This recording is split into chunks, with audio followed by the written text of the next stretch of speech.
welcome to Would I Lie to You, the show where it's fine to fib. On David Mitchell's team tonight, she says she'd rather be known for her journalism than her glamorous dress sense. Well, I'd rather be known for my comedy than for being a world-class lover. But we play the hand we're dealt. It's Emily Maitlis. And I'm not saying he went to a posh school, but the kids who had a packed lunch brought it in a hamper. From fresh meat and hit the road, Jack Whitehall. And on Lee Mack's team tonight, he's Carson the butler in Downton Abbey, a show that's meticulous in its attention to historical accuracy, even down to the colour of Lord Grantham's iPad. It's Jim Carter. He's won so many BAFTAs, he's the first man in Britain ever to finish a tin of Brasso. It's the satirist and broadcaster Armando Iannucci. And so we begin with round one, Home Truths, where our panellists each read out a statement from the card in front of them. Now, to make things harder, they've never seen the card before, so they've no idea what they'll be faced with. And it's up to the opposing team to sort the fact from the fiction. Jim, you're first up, so would you please reveal all? Right. As a method actor on the set of Downton Abbey, I like to remain in character all day and even help serve lunch to the cast and the crew as Carson. Yeah, David, what do you think? Right. Well, my immediate question is that I think on a big set like Downton Abbey with a lot of high-profile stars like Maggie Smith, there'd be an insurance issue with unqualified caterers serving lunch. Nobody's ever told me there was an insurance issue. I don't do Maggie, I have to say. Maggie... Do you bring her food, then? I don't serve Maggie her food. What I do is I bring the food to the people on the dining bus, rather than go around to individual caravans or changing rooms. Why do you think that helps your performance? It just helps me stay in character somehow. I don't like to switch off. I lose concentration if I switch off. I just try to stay with it. It's tricky when you're serving things out of polystyrene plates, but it just helps me. Well, I was going to say, because if you want to inhabit the mind of the Edwardian or First World War butler, and you say, I am that person, and suddenly there's a camera, an HD camera and a boom in front of you, aren't you going to sort of scream, witchcraft, witchcraft?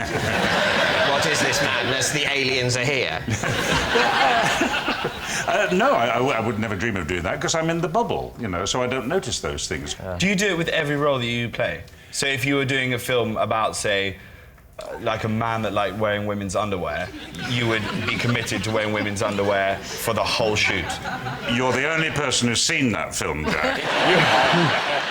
But you're a dresser, obviously, so you would dress all the male members of the cast that I'm you a butler, tend to madam. as well. That dresser. I mean, there are scenes in which you help Lord Grantham on with his buttons. pants. Yeah, that's when the other valets have disappeared or are in jail or have been accused of murder and things like that. Yeah, which is most It's weeks. only in extremis that I do the cufflinks. A butler will sometimes do that, I can vouch for that. I think the problem with you, Jim, is you've got such a lovely voice. Everybody's happy, just... You're just sat there. You sat there like this. Yeah, you flounder in such an authoritative way. Viewers will be pleased to know that Jim's answer is now available as an audiobook. That method acting thing, though, is true. I met someone recently that was in Hollyoaks, and they were really stupid in real life as well. They do it all the time. I knew someone in Hollyoaks, and his granny used to watch every episode, and he said, Granny, you please don't... So what he did was, if it was his last scene of the episode, he'd go like that, and that was Granny could switch off then, because she knew he wasn't in anymore. So what do you think, David? I don't think it's true. I think it's the sort of thing people make up about actors, and I think in this instance it would be very impractical. I think on a long, busy filming day... You'd spill things, wouldn't you, the whole time? You'd spill things on your suit. The last thing Jim would want to do is serve other people food. Well, I think it's very feasible that an actor would do that sort of method thing, but I think Jim, having heard him and met him, he's such a cool cat. I imagine he's the kind of guy rocks up on set, gets handed the script, quick skim read, and then, in the words of Snoop Dogg, just drops it like it's hot. I think he means it's a lie. Do you know, thanks to you, we're reaching a whole different demographic. So, they think it's a lie. Jim, truth or lie? I do drop it like it's hot because it is a lie. Yes, it was a big fat lie. Jim doesn't remain in character all day at Downton Abbey. Jack, you're next. I once hid a girl in my bed whilst my entire family came into the bedroom to have a conversation with me. Right, Lee. Now, how old were you? I was 18. And a bit of a nervy question. How old was she? No, she was... she wasn't. She was of age. Of age? Yeah. 44. 65. No, she was just of a normal She was the age. cleaner. I mean, a normal age. It's a normal age. It's a bit ageist, isn't For it? an 18-year-old Are you saying that boy. Rob's abnormal? Well, yeah, if Rob was in my bed, it would be a bit weird, but... Actually, a lot easier to hide it. Just pop him in the pillowcase. Throw him over your shoulder, off you go. So, you'd had a lovely tender time with this young lady. The next morning arrived, the start of a whole new dawn, and she was secreted, hidden, under the duvet. My dad comes in, Knock, knock, and knock. I say, get under there. Under there. And what did your dad say? No, Who's this I've just found? I don't want to have an awkward moment with my dad introducing him to this girl, so I said, why don't you just hide under there? Was she a very thin girl?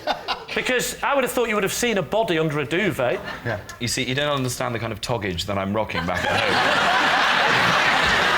It's a very thick duvet. Like, yeah, plenty of... Was it winter? duvet to Jack? hide. Was Yeah, it winter? it was winter. But Because I there's get very nothing cold worse at than night. a heavy tog in the summer. Oh, I hate it. But I have 2 duvets within the thing, and then So I take do one I. out. It's So such do a I. I good take method. one away for the summer. Yeah. Stick it back on for the winter. It's a lovely way of doing It's it. so when good. you're unsure. God, is it always this boring, this show? Right. I'm just going to cut to the chase here. You two, watch him very carefully while I ask this question. What was her name? Yeah, well, that's no proof. I can't say on TV. Oh, very good. I want to protect her modesty. But do your whole as I family did come on into that your morning. bedroom Oh, often? nice. Do they my just go, dad "Oh, always, morning"? my dad All will of always you, come yeah. into my room, Yeah. and he always brings in the Telegraph and reads to me little extracts that he's found. And then your mum's behind him, and then your brother and sister, And then can we listen? What happened this one morning was that my dad had received a round robin, so he came in to read me this letter. I said hide under the duvet. Then my mum came in with a cup of tea, and my dad was reading this letter, so he was like, "Oh, Molly, Barnaby, why don't you come in as well?" Sounds like a rough family. So they were all round the bed, and she was sort of hidden under there. It was quite a long letter as well, so I had to keep sort of giving her a bit of air. And then You're doing that, were you? yeah, Is it a single bed or a double bed? it's one of these ones that's like a small double bed. Well, they're called single beds. It was, yeah, it wasn't. Is this the first time that had happened? Had you never I'd had been in a that girl- situation before? Or? I'd brought a girl back before, but I'd been very careful to sort of sneak her out in the morning. I'd like distracted my dad, and then you just go, Oh, so go. that was the plan. The plan was you were going to sneak her out without anyone noticing. Through the Yeah. laundry chute? I didn't know what a laundry chute is. The butler normally just takes it from the room. Sorry. No, but I was planning on sort of sneaking out and not having to deal with this situation. Yeah. And at the end, she was under there for too long. I had to let her out. Not let her out. That sounded like she wanted to be there initially. The only way you can conceal someone lying under a duvet is to lie on top of them in exactly the same body shape that they are. Yeah. Really. Well, I was sort of, sort of over her. The hell are you doing? No, I just like so I could, I had a bit of my body on her. I don't like humans touching me. Just a bit of. All right, so what do you think, Lee? OK, I think... Well, sorry, Jim. True, I think. You think it's true? I'm borderline true. Yeah, true. Borderline true. Go on, then. We'll go with true. You're going to say true? OK. Jack Whitehall, were you telling the truth, or were you telling a lie? It is a true. Scandalous. Yes, it's true. Jack did once hide a girl in his bed whilst his family came into the bedroom to have a conversation with him. Our next round is called This Is My, where we bring on a mystery guest who has a close connection to one of our panellists. This week, each of David's team will claim it's them that has the genuine connection to the guest, and it's up to Lee's team to spot who's telling the truth. So, please welcome this week's special guest, Benji.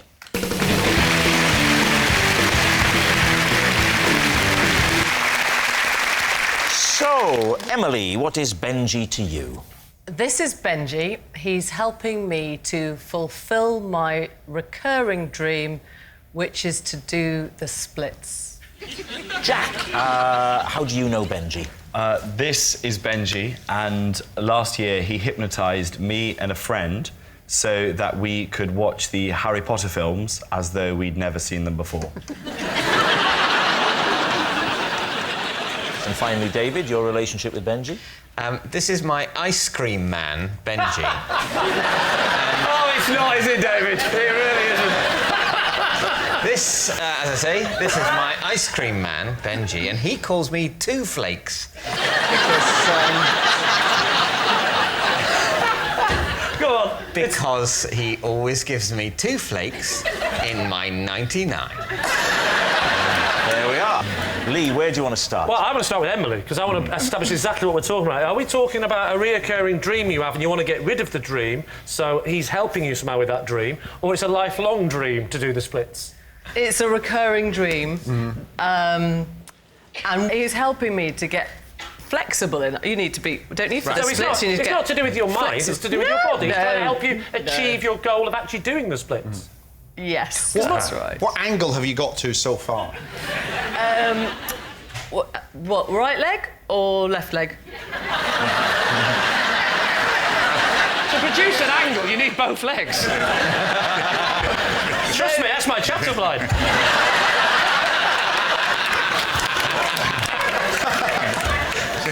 If it was the box splits, Yeah. Box split. which is where you're da-da, like facing forwards. Yeah. Not at all. No. If it's that way, Yeah. left, not bad. Right. Okay. That way could do better. So your best one is what? Your right leg forward and your left leg back? Left leg. I Great, think. well, let's make it easy for you. Do that one.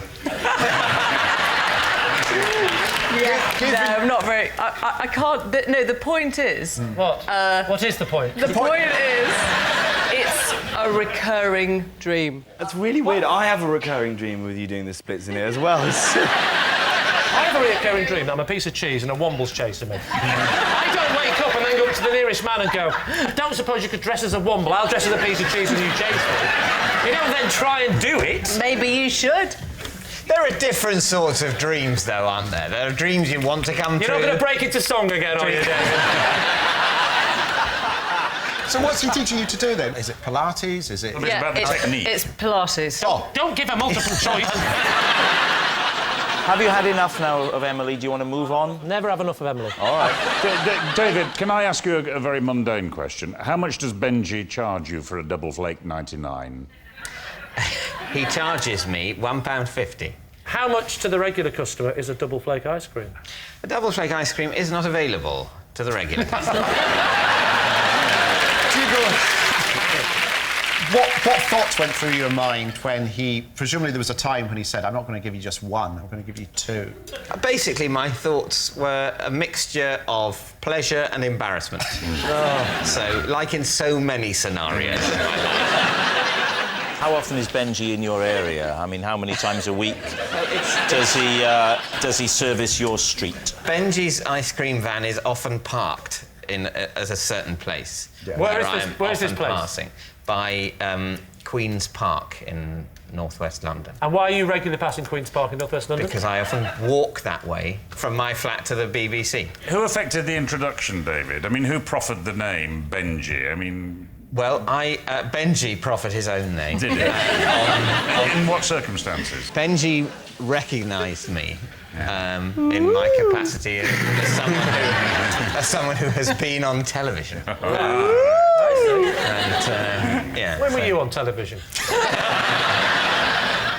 Is it sad when summer's over? Do you know when it's the last time you and Benji will be No, I think together for another year? I think, thankfully, it's never quite clear which time will be the last time. I think, in a weird way, we're both better off for not knowing. Yeah. So, just so to be clear, Benji offered you 2 flakes once because he's Yes. a big fan Yeah. of your estimable body of work. And that sentence wouldn't work without "of work" at the end, would it? And then gave you the name. You didn't say, oh, look at me, I'm David Two Flakes. You didn't do that. Yes. He gave you the name. No one knows, Rob, better than you how desperately keen I am to develop some sort of catchphrase. But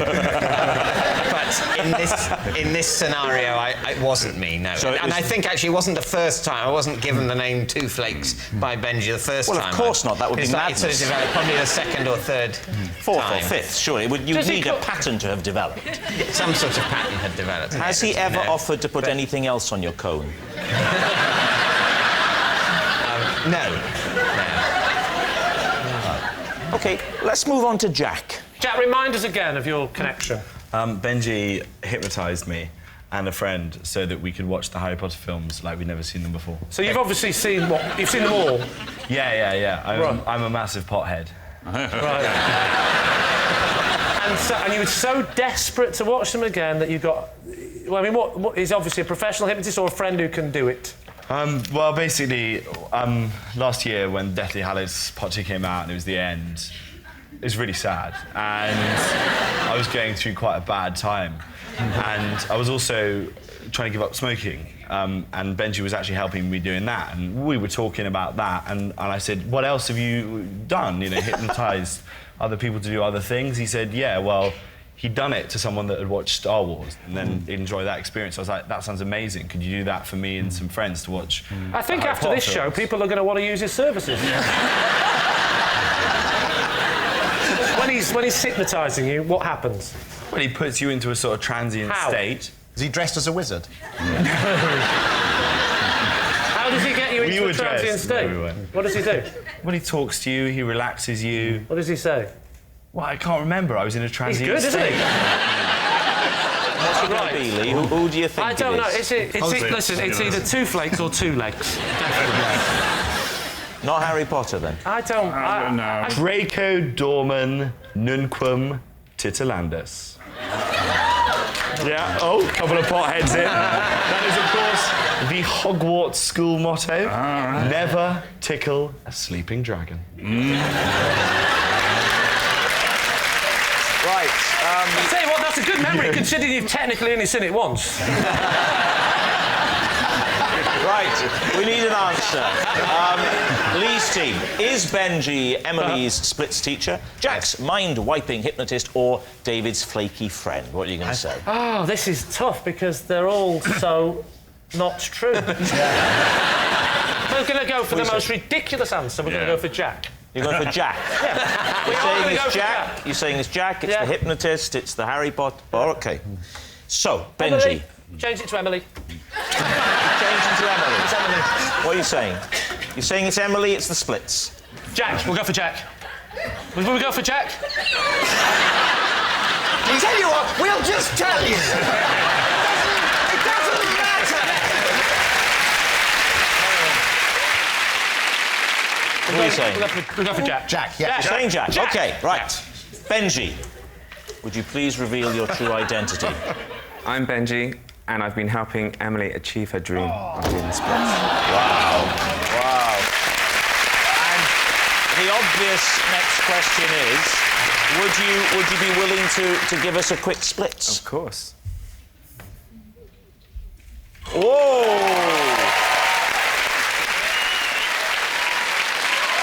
Thank you very much, Benji. Thank you.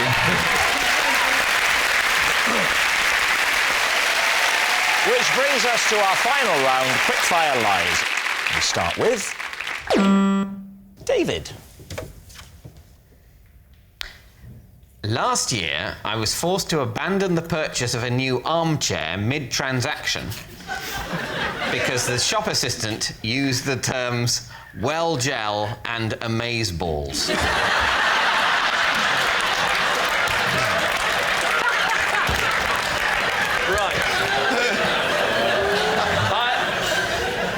What does well gel and amazeballs actually mean? I wasn't asking you, Jack. Amazeballs? What? I've never heard. Have you heard Does the phrase amazeballs mean good? Yeah, it's like amazeballs means good. Good. And well gel is from Towie. From what? From what? Oh, shut up. You must know what I'm talking about. You mean the only way is Essex? What does well gel mean? Jealous. So he's selling you an armchair. What shop are you in, first of all? It's a place on the Kilburn High Road. I Right. don't know the name of it. That's fine, that's vague enough. Good. OK. It's like a sort of second-hand furniture, junk kind of place. Of course, things aren't going well, David. Of course you're going to get out... you're going to get out Kilburn High Street to buy a second-hand chair. So he's trying to sell you the chair, right? And No, I'm trying to buy the chair. you're trying to buy it? Yeah. And in what context does he say you're well gel? He was talking on his mobile. But how did... To who? I don't know. But are you saying that you abandoned the transaction because you were put off by his... I was put off, I mean, by the poor customer service, by not really understanding a lot of what he was saying. And was amazeballs, was that part of the transaction? It sounds so wrong coming out of your mouth. What sort of chair was it? A Chesterfield, a low-back chair? Is there a Chesterfield chair? No. I thought that was a sofa. Well done, I was testing you. Oh, good. Well, if you're a really fat The armchair round I've been hoping for. So what are you going to say, Lee? Is he telling the truth? What do we think? I think this has got the ring of truth about it. He wouldn't be able to cope with the conversation with OMG and amazeballs and well gel in it. No, I think it would physically upset Physically him. upset him. Yeah. But did you leave specifically because he said amazeballs? Was that the point where you just thought, I've had enough? It was the fact that he was talking on the phone, the fact that he was saying things I didn't understand, the fact that I was just in general stressed at talking to someone I hadn't been formally introduced to. So what's it going to be? You're saying a lie, say it's you're a lie. saying true. I'm going to say... lie. You're saying it's a lie. David, is it the truth or is it a lie? It is a lie.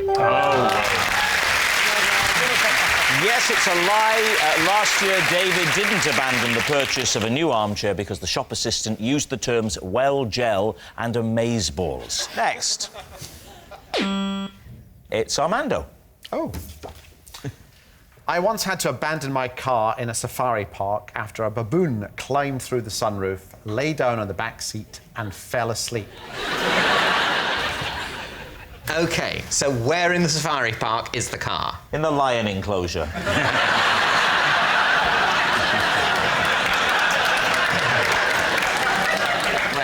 Where in the safari park is the car? It's... Where do you think it is? In the baboon area. Are you answering for that, Tina? It could have been in the car stupid park. question. It could have been in the skate What would the baboon be doing in the car park? The baboon Yes. may have escaped. Yeah, but you can assume it wasn't a I'm car not park. saying that the answer, the baboon enclosure, would have amazed me.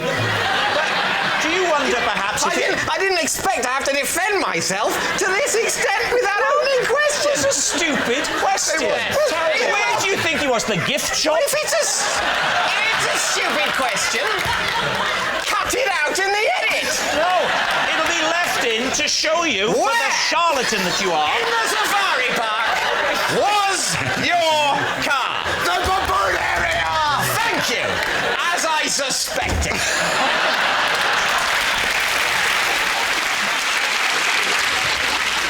All right, so anyway, back to where we were now. Where were we? In the baboon area!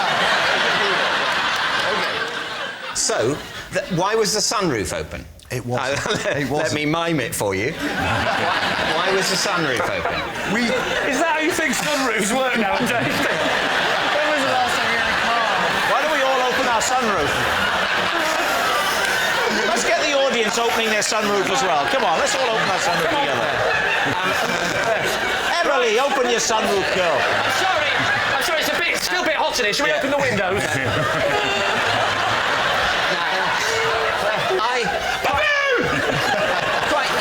Quite genuinely, OK. I can't drive a car. In my childhood, we had a sunroof. You opened it like that. Now you open them like this. Yeah. Rob puts his hand up and says to the chauffeur, can you open Anyway, why was the sunroof open? Well, we didn't realise it was open. Right. That's what we did in our car. OK.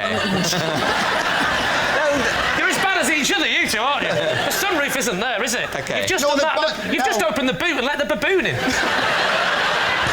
So you're in there. You didn't know that the sunroof was open. No. What? We happened had. next? It was a hot day, and of the air course. conditioning wasn't Right. very good, and we had young kids in the back, and And an extra one suddenly. had the sunroof open. We thought we'd shut it, and it turned out later it was still open by about that much. Yeah, the sunroof's open that amount. You're driving slowly Slowly, through the baboon enclosure. Yes. The kids are in the back. Yes. And you didn't see the baboon get in. So this is a stealth baboon. Right. What alerted you to its presence? As we were leaving the baboon area, Where were you going? we were going to the giraffe area, and you can actually get out and feed the giraffes. Right. But my wife, who was driving, just suddenly looked in the mirror and said, "Arm." I'm known as Arm at home. Right. Arm? Yeah, Arm. Oh, of course. Yeah. I thought you meant because she had no arms. She would have been driving, would she? It's a baboon! Oh, you doing without driving? I wouldn't be able to open the sunroof either.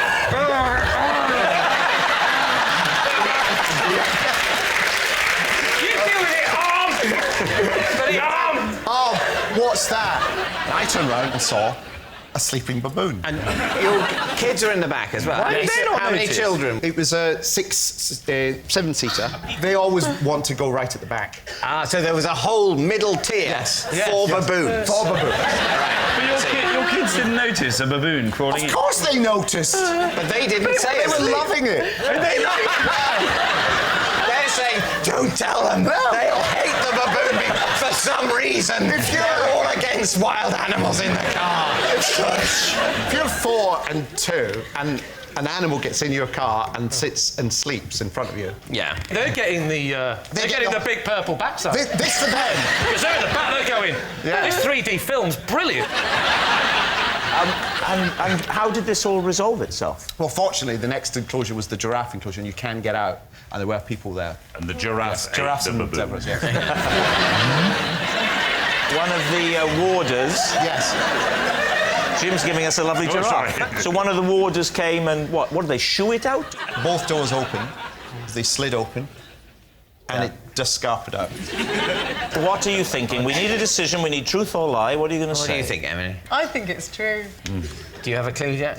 I think it might be true. It's pretty detailed. I think we're going to say true. You're going to say true? Yeah. You're going to say true. Armando, truth or lie? It was all a big lie. Of course, it's a lie. Putting a baboon through a sunroof is the brand new game show next on ITV2. And that noise signals time is up. It's the end of the show, and I can reveal that Lee's team have won by 3 points to 2.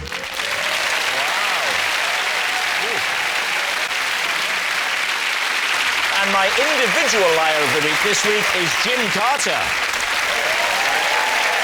Yes, Jim Carter, honestly, he's so dishonest, he'd steal the shirt off your back, then iron it and lay it out on the bed with the rest of your morning suit. Good night.